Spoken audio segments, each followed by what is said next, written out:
Root over of 289 বর্গমূল কি সংখ্যা? অমূলদ, মূলদ, পূর্ণ সংখ্যা, স্বাভাবিক। এই অঙ্কটি বিভিন্ন চাকরি পরীক্ষা অনেকবার এসেছে, কিন্তু অনেকে এই অঙ্কটি ভুল করে থাকেন। আজকে আমি এই অঙ্কটির সমাধান দেখাবো। প্রথমত আমি 289 কে ভাঙাবো।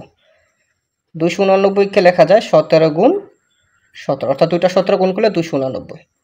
তাহলে রুট ওভার অফ 289 সমান লেখা যাবে রুট ওভার অফ 17 গুণ 17।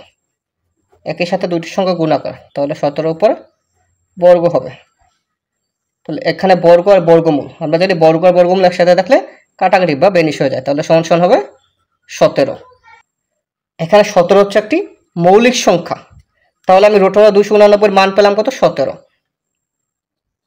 তাহলে এটা আমি বলতে পারি যে 17 বর্গমূল অর্থাৎ রুট ওভার অফ 17 এটা কি সংখ্যা? 17 যেহেতু একটা মৌলিক সংখ্যা, আর মৌলিক সংখ্যা বর্গমূল সবসময় অমূলদ সংখ্যা, তাহলে হবে এটি অমূলদ সংখ্যা।